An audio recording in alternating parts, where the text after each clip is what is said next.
Welcome back to another episode of the Mile 40 podcast. I am really glad to be here today on a Monday. If you haven't already, do me a solid. Be sure to follow and subscribe, whether you're listening on Apple Podcasts or Spotify or whatever your platform of choice is. Today's guest is Zoe Hartsfield. Zoe is a marketing leader, content creator, ghostwriter, speaker, and B2B brand advisor. She's passionate about helping young sales and marketing professionals level up in their careers, and also is a major advocate for mental health. She's a salesperson trapped in a marketer's body and is currently building the executive presidents and B2B influencer program at Apollo. Zoe, thank you for joining me today. Thank you so much for having me. I'm happy to be here. Yeah, one of these days, I am going to say the entire bio without tripping up. I made it so close. So close. It was so close. President instead of presents. But I mean, president, presents, they're so, I mean, it's the same. Yeah. Well, I want to give the listeners a little reminder as to why you're here. Because if you had listened to Ross Pomerantz and Ben Gold's episode, you would remember that at the very end of that episode, I asked them to refer a guest as part of my new fundraising initiative for the Leukemia and Lymphoma Society. Zoe, because of your attendance today, we're going to be making a $100 donation. So thank you for that. And on the back of that, Ben told me that I'm allowed to call you out on your, I guess, kind of dramatic LinkedIn posts every now and then. He says you'll take that pretty kindly, I guess. I see you laughing over there. I mean, I'm not totally sure what he's talking about, but like, yeah, I am dramatic, I'm sure. So I love everything that I've read about you so far. And I also love what you stand for. But I want to give the audience a little bit of background as who you are. Who is Zoe? I know you're in Colorado, but aside from that, give us a little bit of a background. Yeah, so I actually am from California. I was a collegiate athlete. I had every intention of going to law school because that's what you do in my family. And then my senior year of college, I was actually working full time as an SDR. I like somehow stumbled into software sales and I loved it so much. And I ended up like moving into marketing. And then I had this opportunity to go work at this really cool startup. At the time, they were recruiting me really hard. And my final round interview was the same day as the LSAT that I was supposed to take. And so I blew off the LSAT to go meet with the CEO of this startup because I was like, I can take the LSAT in a couple of months. It's like not a big deal. And I never looked back. I am so glad that I didn't pursue a career that I really wasn't passionate about and stuck with something that I fell into, but found incredibly interesting and rewarding. And so I stayed in software and never really looked back. I love that for like so many different reasons. But, right off the bat, I have to ask you, that is such an amazing decision that takes a lot of guts, a lot of intuition more than anything else. And I have to imagine that comes from somewhere. Was that maybe influence from parents who kind of told you at an early age to follow your gut, or where'd you develop that kind of mentality? Oh my gosh, no. My husband always jokes that my gut is small and leaky and should not be trusted. So, I mean, like nobody has ever once told me to follow my gut. No, actually, my family, I come from a family of like kind of the traditional professions, a lot of doctors, lawyers, CPAs kind of thing. So I was supposed to sort of follow in that same path. And really, I think it was like a chip on my shoulder that pushed me forward. It was, I can be successful outside the bounds of this like really traditional thing. Like, I don't need to have my MBA to achieve success like you all did, especially when I was just like, I don't want to spend money to go like do this extra thing. And no knock on education. I'm really grateful for my education. But I think like we've over rotated on the value of it as a society, that like it is absolutely essential, or that it has created these like classes of people. Like if you're extra educated, you're somehow better or smarter or whatever. And I think I just like push against that in a lot of ways while still remaining grateful for the fact that like I have a bachelor's degree. I'm glad I finished school. But yeah, I think it was really just, I found it so interesting. I found it so challenging, especially since I started in sales, the sort of meritocracy of it all, the fact that I could work harder and based on my outcomes, make more money. Like how many careers in life reward you for your outcomes that way? Like so many people clock in and clock out, and whether you're the hardest worker in the room or just barely doing the bare minimum, you make the same paycheck. And that has never made a ton of sense to me. Like I worked in corporate America. I had an internship for a finance company that brought me on full time while I was still in school, right before I got my job in SaaS. And I remember my manager saying like, hey, I think I want you to like apply for this leadership role. I think you'd be great for it. And I was like, oh my God, thank you. I can't believe you see that in me. And he's like, yeah, you're not going to get it, but like apply now so we can get you in queue. And I was like, wait, what? He's like, yeah, like you kind of have to wait in line. Other people have been applying for a while. And I was like, okay, so you're telling me if I apply, if I interview the best, if I demonstrate like the most passion and skill and whatever, like I will not get this job. And he was like, that is exactly what I'm telling you. You need to wait 1 to 2 rounds before you even have a shot. And so I literally quit like that week.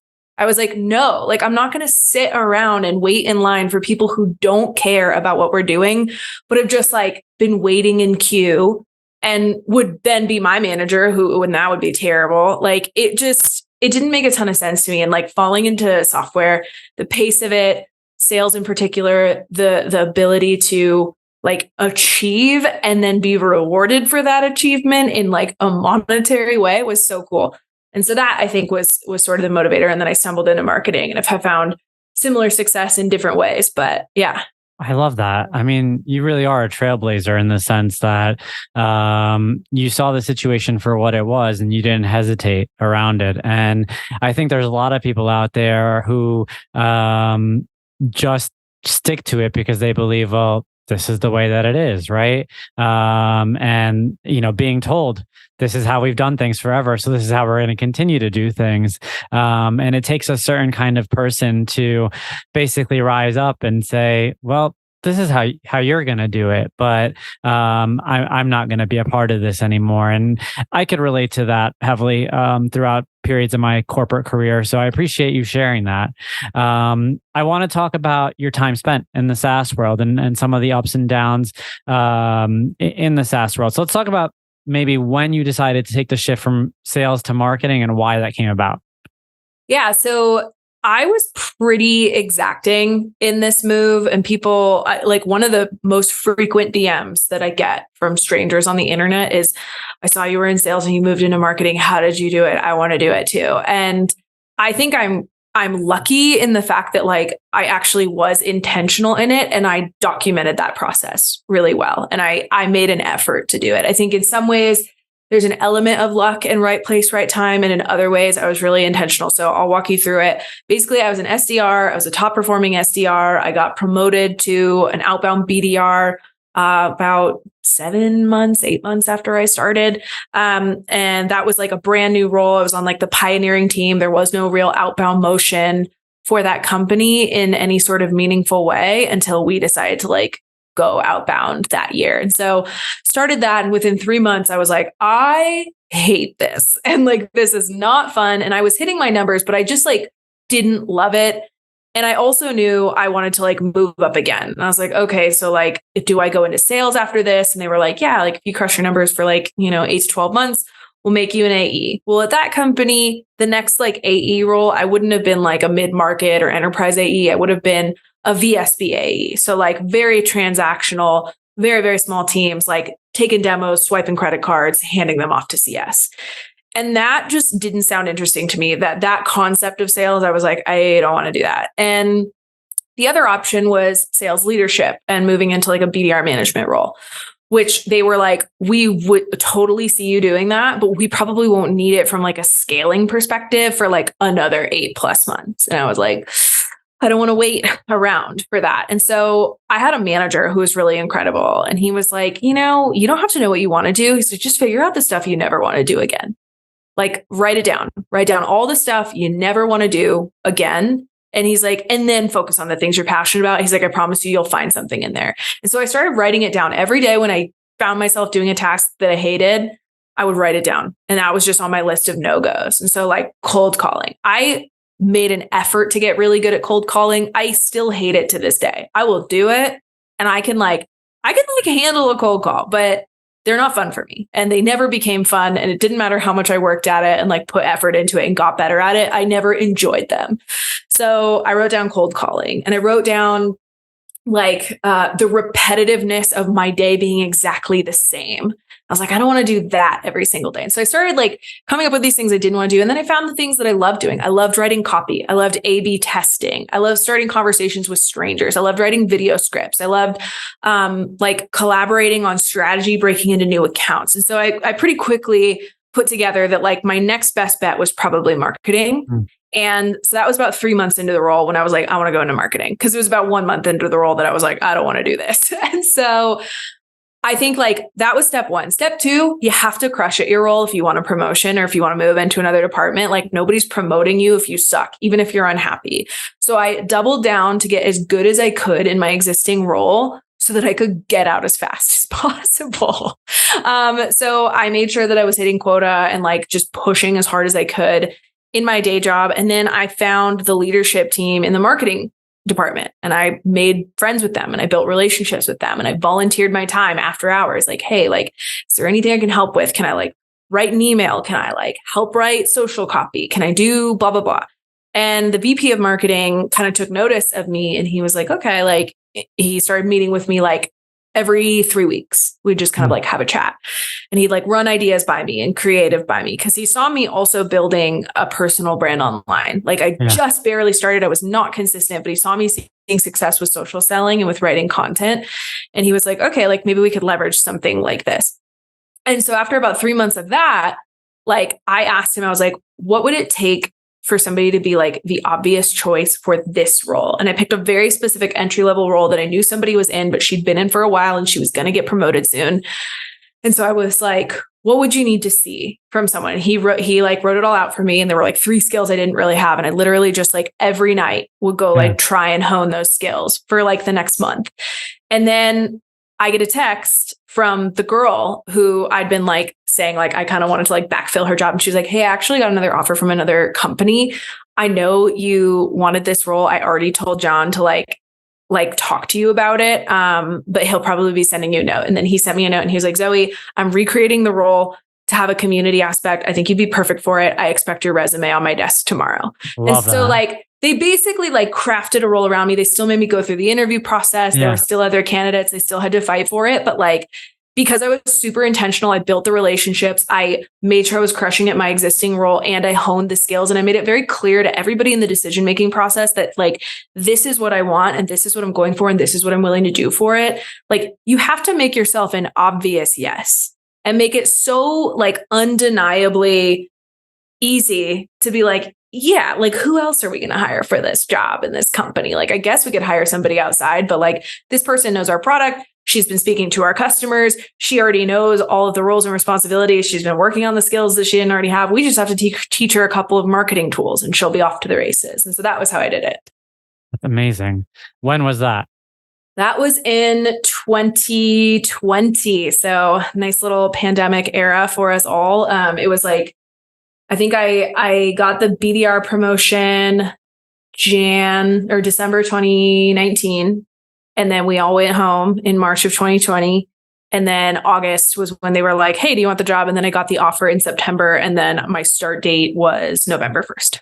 Got it. So you were already at home when that happened. Yeah. Fully remote. Got it. And how has it been since? It's been great. I mean, I went from there to a partnerships and community role at another like SaaS company. I went from a bootstrap company to like my first VC backed company, which was really a fun experience.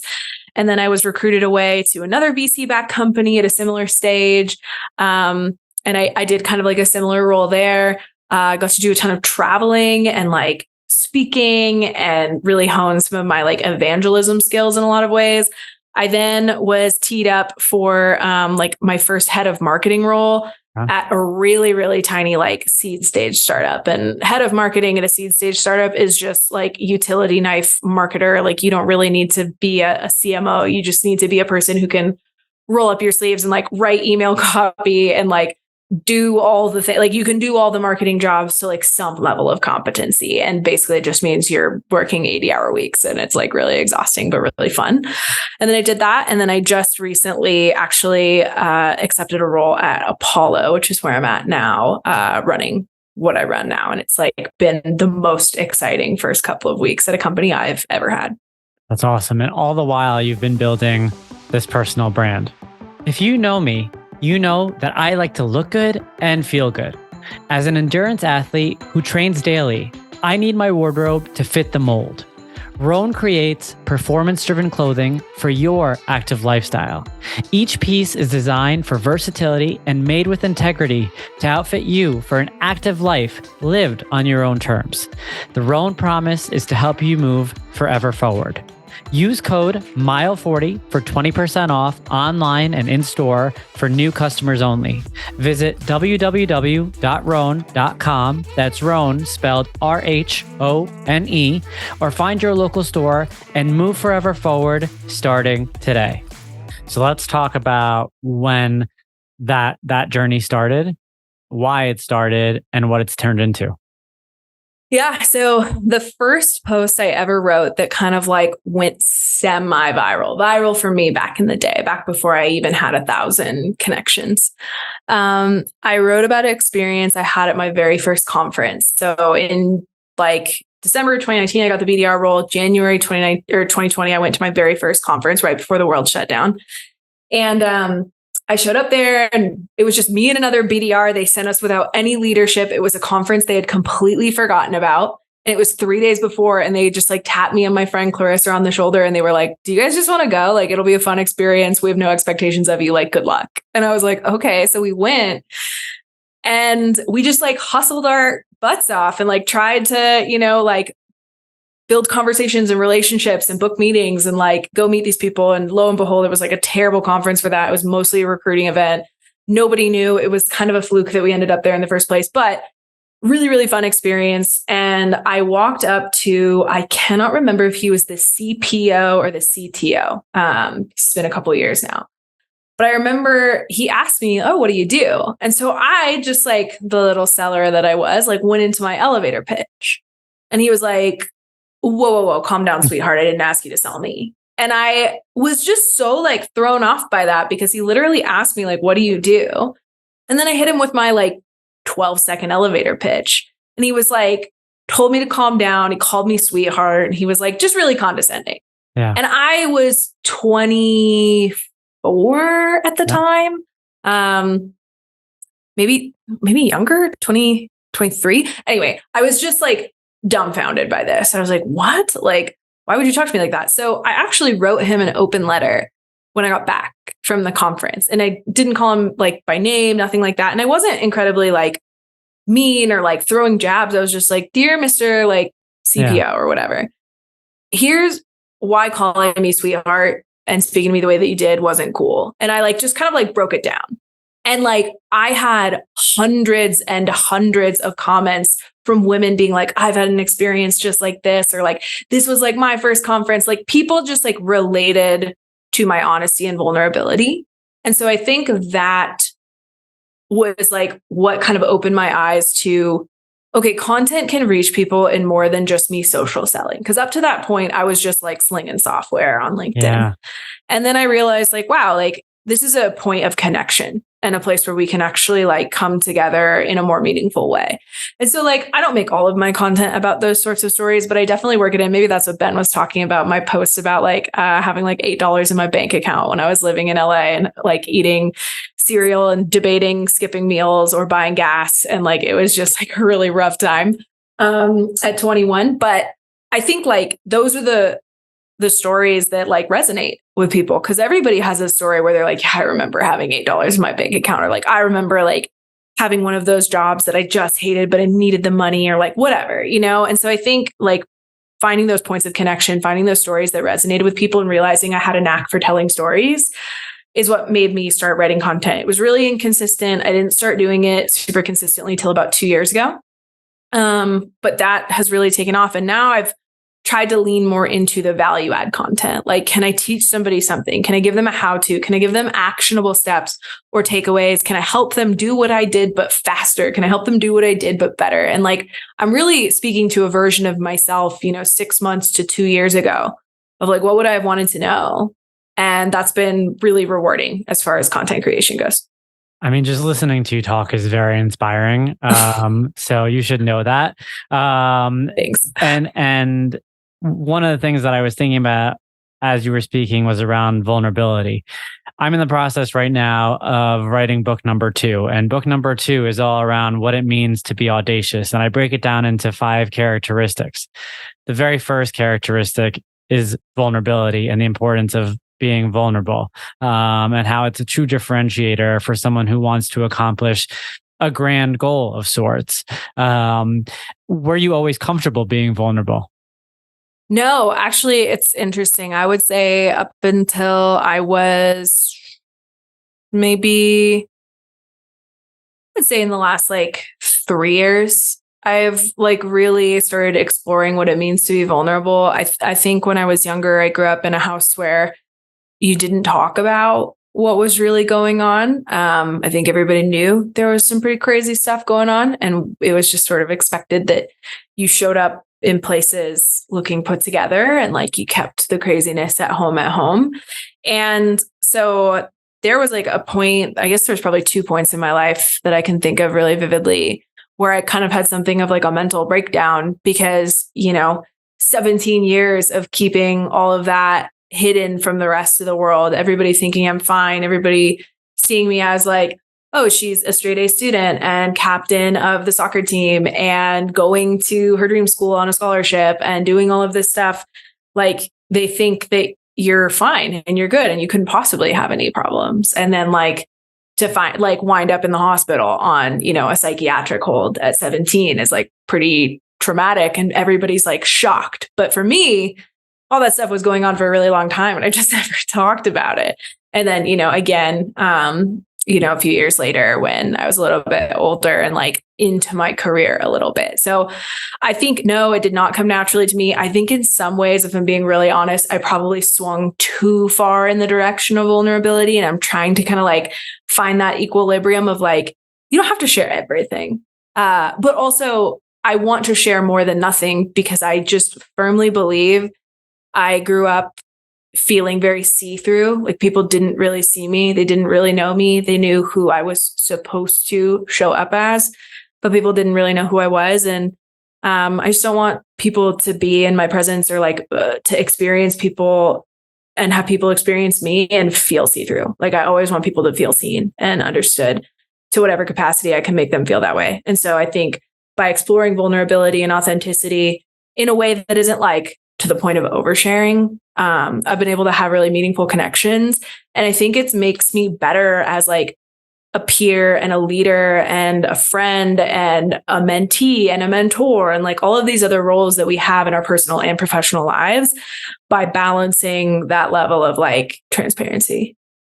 Absolutely. I mean, you hit on a really important point around, going through life with people potentially expecting you to be something, whatever that perception is based on whatever roles you have or that society puts on you, based on your academics, your athletic performance, your career, so on and so forth.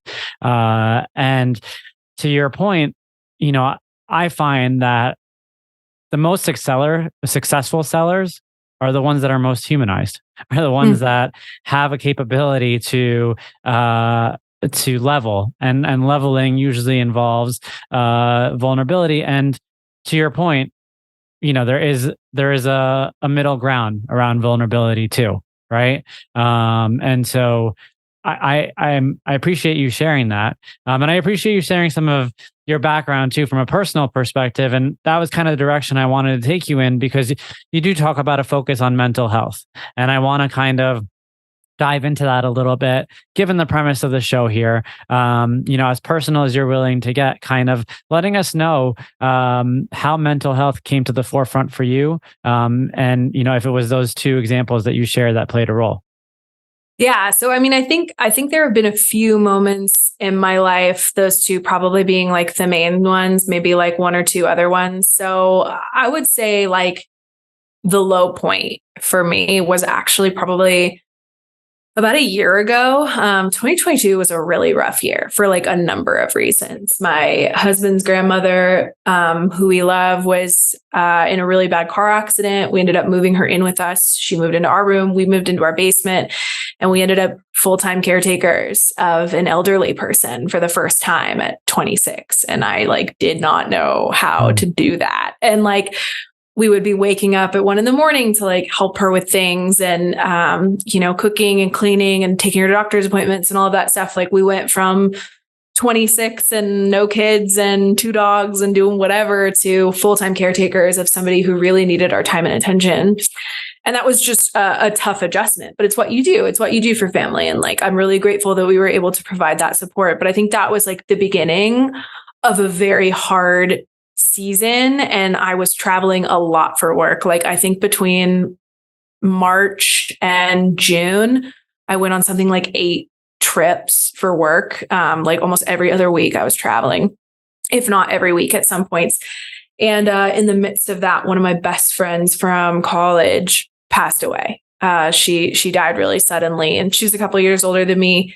But she'd had a really long time addiction problem, and she'd been sober for a bit, but I think there were just some long-term effects from that addiction. Heroin is a nasty drug, and she unfortunately like passed away of like multi-system organ failure at 30. Oh. And it was just like really, really freaking tragic and devastating. I was actually at a conference about to get on stage to like speak and like pitch our product when I got the call.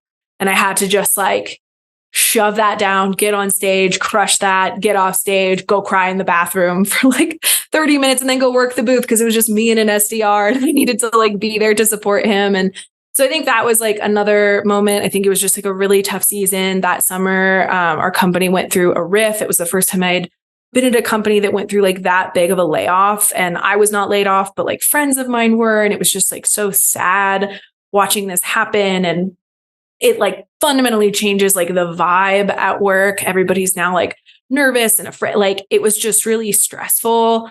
And I think some leadership took that and like took on the stress and really embodied it. And then one of our leaders was like, let go and replace. And so it was just like a lot of change, a lot of chaos, a lot of things happening in my personal and professional life, the market being literal garbage as we're trying to like sell and market our product. And then finally in September, I went on like 2 weeks of back-to-back work travel. I was speaking on stage at SaaStr, and then I was working the booth at Dreamforce. And SaaStr was great. I got up on stage. The talk went well. It was really fun. It was really exciting. But like, you don't get a lot of sleep on those trips. And like, you're trying to do your day job, but you're also trying to be at the conference and you're trying to like do all the things and everything's going on late. And then week 2 of nonstop travel, Dreamforce was just like a really intense conference. It always is. It's like, it's so huge and it's so important. And like the lead gen is really meaningful, and I couldn't sleep, that whole trip. And so I was going on like 2 weeks of averaging. I wore a Whoop. And you could see that my average sleep was like 2.5 hours over the course of 2 weeks, like every night. And so like that compounds. And, I also was having like a bit of a medical event while I was there. I unfortunately like miscarried while I was at the conference. And so like, I think everything up to that point was like, I was holding it together. I was like white knuckling it. I was white knuckling it. And then like the very first day of Dreamforce, I'm like stopping at urgent care, like on my lunch break and coming back to the booth. And I just want to make it clear, like my leadership was like, you should go home. And I was like, no, I just want to be here. I just want to focus on this. I want to like distract myself. And that was the wrong choice. I should have gone home.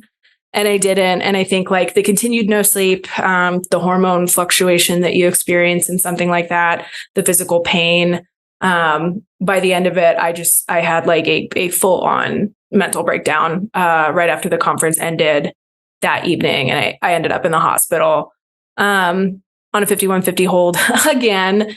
And I remember sitting there thinking like, how am I here again? Like, how is this happening? And I had to reflect and think to myself, like, you're so bad at self-care. You're so bad at like showing up for yourself in any sort of meaningful way that you're willing to risk everything you do care about, like your work, like your friendships, like your family, like you're willing to just like risk it all because you don't want to take care of yourself, because you don't value yourself. Like do it for the people that you love, if not for you. And so I kind of had this like come to Jesus moment, figuratively, while I was there in the hospital for like 12 hours and then they let me go. And I was just like, I need to like get this figured out. Like there's some like real stuff going on in me internally, and it is affecting my career. It is affecting my relationships. It's affecting my friendships. It's going to ruin my life if I don't stop it. And so I ended up taking like a brief sabbatical. I was off work for almost a month and like did therapy twice a week. Started to like get to the bottom of some of the things that I've been neglecting for a really long time. Really started to try and put in place some like work-life boundaries, which was encouraged by my leadership all the while. Like, I just want that to be clear. Like, nobody was like sitting behind me with a whip, you know, like trying to get me to work more. It was like me trying to push myself more because I was trying to run away from other things that I could be putting my energy into, like healing and like being a whole person. I really just like succeeding at work. I thought that was something I could control. And so, yeah, I think that was sort of like rock bottom in a lot of ways for my life. And I came back from that sabbatical just feeling like a bit refreshed, but also like maybe I needed something new. And that was how I ended up taking the head of marketing role at another company. And then realizing like maybe you shouldn't make decisions about your career that big when you're in like that much of a crisis. So I continued on with therapy. And after, like 8 months at that company, I was like, okay, this was not the right move. And now I'm somewhere that I'm like incredibly excited about. I feel the best that I felt in a really long time.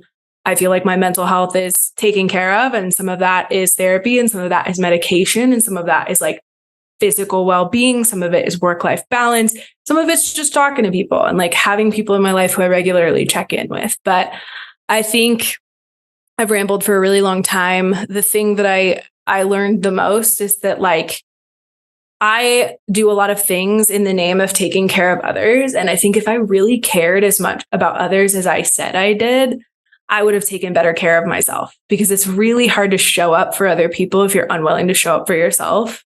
And it took me a really long time to wrap my head around that. And like, I didn't realize the ways that was actually hurting my performance and hurting my brand internally, to be the person who would like work super late or like go to all the conferences or like burn the candle at both ends. Like, I thought it was going to set me apart, and really it just burnt me out.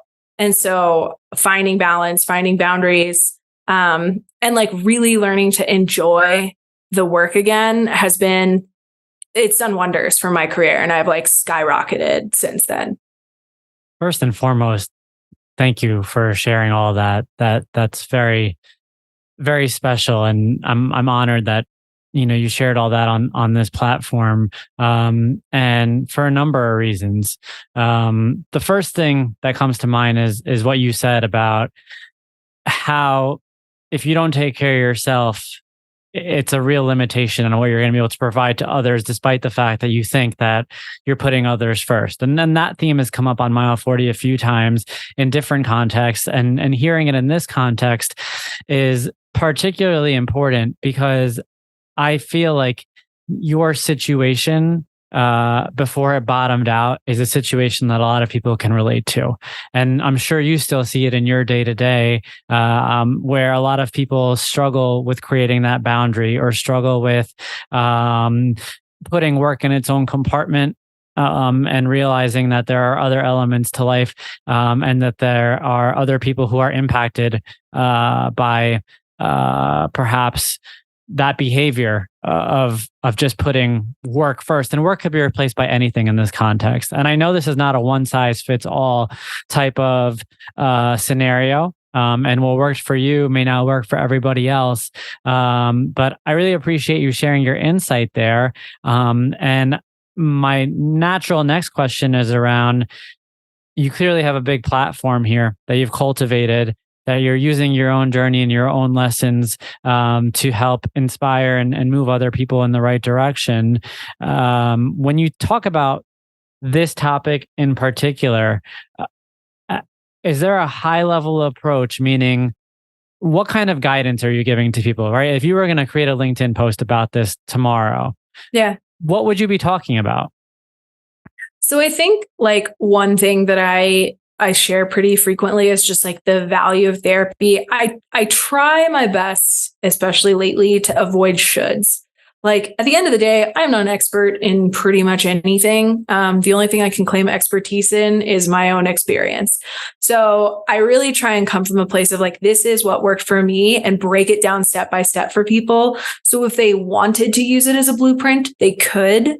But also, I'm not like standing there up on my soapbox being like, you should definitely do this, because you're right. Everybody is different. Like, I can't get up somewhere and be like, everyone should take medication, because I'm not a doctor. I don't know if you should be on medication. I don't know what's wrong with you or not wrong with you or you're struggling with. Like, not that there's anything wrong with people. I don't want to use that language. But like, I don't know what your symptoms are. I can't diagnose you.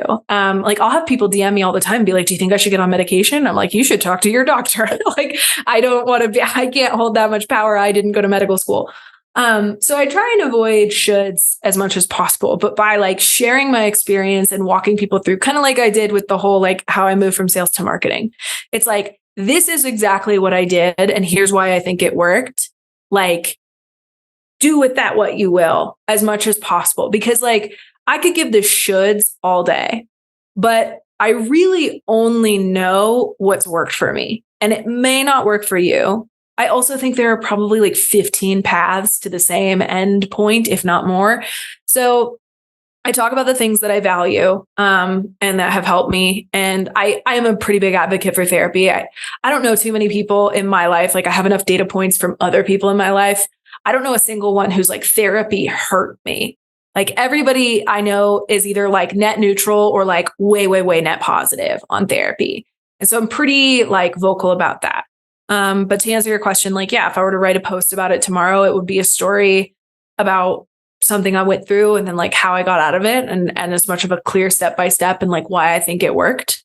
But probably not a should or would or like telling anybody what to do, because I'm not really qualified to give anybody advice on anything. I'm in my mid 20s and just trying to survive at this point. And like, I've had some wins and I want to share those wins because I want other people to have those wins even faster and earlier than I did. Same. So very well said. And one of the things that I'm loving about the various guests that we've had on is that therapy is being repeated over and over and over again. And so if you're listening to this episode, or if you've listened to any of the other episodes where we've had on these guests who have incredible followings and who have built themselves platforms and who have put themselves out there and laid it out for thousands and thousands of people, understand that it's okay. Like therapy is okay. And therapy, has helped a bunch of people, including myself, redirect based on those inflection points, which we really kind of hone in here on the show around those moments of bottoming out, those mile 40 moments, if you will. We're getting close to the end here. I do want to ask you quick around the impact of your athletic career and how it has played a role in your professional career. You played soccer and you've clearly distinguished yourself as an athlete. And, given the name of the show, Mile 40, we bring on a lot of athletes. We bring on people, who take fitness on as being a key tenor to how they maintain their mental health. And so if you could speak a little bit into the role of perhaps your past career and your current take on fitness. Yeah. So I actually started as a competitive gymnast. I was a competitive gymnast for longer than I was a competitive anything else.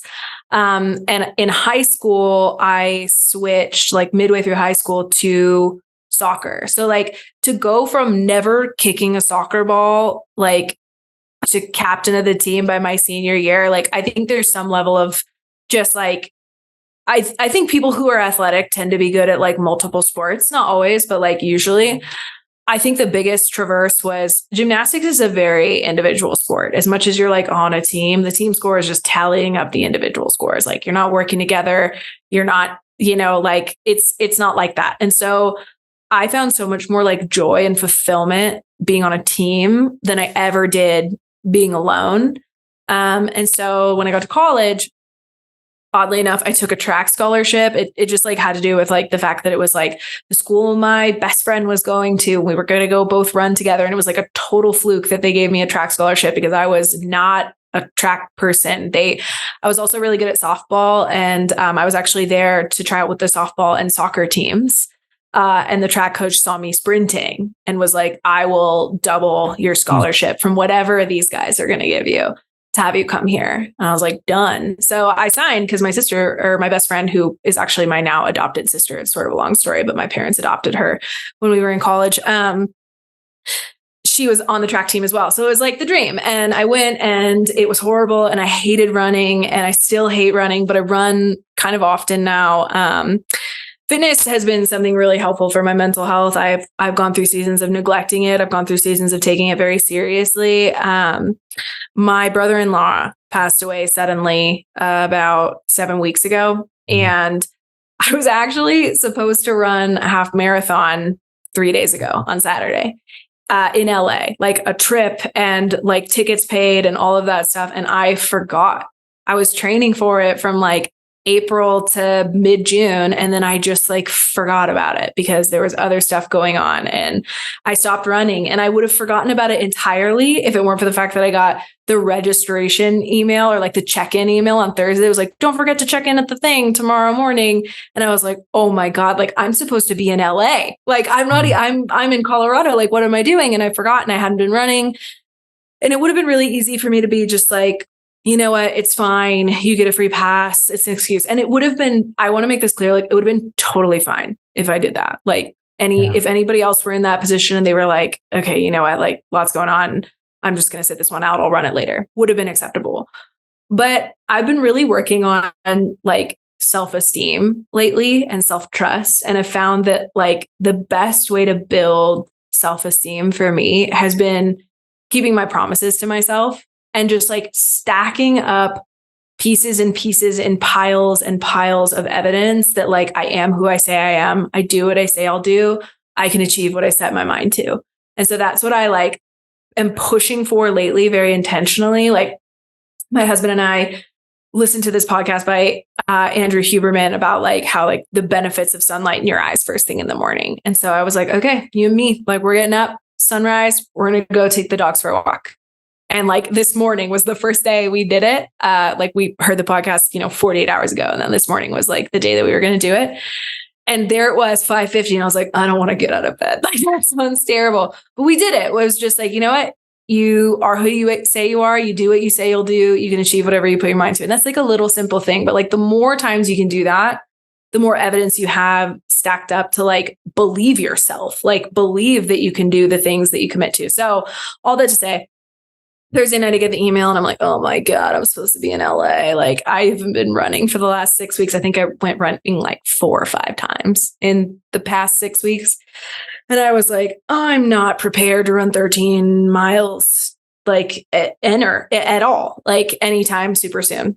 And then I was like, you know what, I'm just going to do it. And so Saturday morning, I just like put on my shoes. I ran them here. I couldn't like fly to LA and get there. That was not going to happen in time. But I was like, you know what? I can run 13 miles here. So I just like woke up and I was like, it's going to be slow. It's going to be super painful. It's going to suck a whole lot, but I can just like muscle out 13 miles, even if I have to walk some of them. And so I did. I just like woke up on Saturday and I took my grandma to the Barbie movie and then I ran and then it was done. I was like, cool. We did that. We did what we said we were going to do. And I think like if there's one thing that I could distill like fitness into, it is just like that ability to keep a promise to myself. Like whether it's in sports, like I'm going to be team captain next year, or whether it's I'm going to like make a PR on this run, or I'm going to lift more weight today, like whatever it is. Like, I just think that the ability to challenge yourself and to do what you say you're going to do is one of the very best ways to build self-trust, and self-trust builds self-esteem, and self-esteem is something I can fall back on when things get really, really hard. And that was not something that I had a year ago today. I had no self-esteem to fall back on when things got really hard. All I had was sleepless nights and exhaustion and all these voices in my head saying, you're a loser and you deserve all of this and everything is terrible. And like, what's the point? And I think that like fitness and sports and athletics, and that's just one way to do it, but it's something that I've been able to kind of lean into and to help me build that for myself. The power of accountability. I mean, that's really what it comes down to. And you say it so eloquently, and, it just makes me think, there are a lot of people going through life that, again, on the outside, it appears to be one way, but no one really knows what's going on the inside. No one, honestly, throughout the first 50 minutes of this podcast, I never would have thought you would have told me you had self-esteem issues a year ago, despite the fact, you had gone through certain things, right? Like it doesn't strike me that someone with your track record would have self-esteem issues or would openly say it out loud. And I still do. I still have days where I'm like, who are you? Who do you think you are? Like every once in a while, I look at where I'm at in my career and I'm like, you don't deserve to be here. But I try and pivot that a little bit to like, you hacked the system, make the most of it. And so it's kind of like all about that perspective shift. But I think to your point, accountability, like not only within yourself, but like having really good mentors who encourage you and hold you accountable and challenge you. Like I'm really lucky to have those two. It's like I don't think success happens in a vacuum. It's one of the reasons that I switched from an individual sport to a team sport. It's like I wanted coaches and mentors and I wanted to be able to celebrate at the top of the podium with more than just me, because that sucks. It's kind of lonely. Yeah, absolutely. That leads me to ask you about your sources of inspiration, whether they be growing up or now. What are you leaning into these days? Oh man, sources of inspiration. I mean, like mostly I'm leaning into like friends and mentors of mine. I'm like really big into, especially in the last year of my life, like intergenerational friendships are underrated. I would say like the average age of the 5 people I talk to the most frequently right now is probably like 42. And I'm in my 20s. And like, it's because I've built these like really strong friendships with women, a generation or two ahead of me. And I'm so, so, so grateful for those relationships and the ability to like learn from and like glean wisdom from these people. And so I'm drawing a lot of inspiration from like these really powerful, badass women in my life who aren't also 20, who are maybe in their 30s or 40s or 50s or even their 60s. I mean, I'm like, my grandma is one of my best friends and she's 95. Like, I don't know. I just think that there's something really powerful about building strong relationships with people ahead of you. And so I feel really grateful for that. And that's something that's been really inspiring to me lately. Such a wonderful answer. And it's never an easy question. People are not sure whether to answer with a book or with a podcast or, a business leader, for instance. And I love that answer because there's an application behind it too. And it's basically saying if you aren't, or if you haven't extended beyond your generation, there's a lot of gold on the outside and there's a lot to be dug out. So take that step.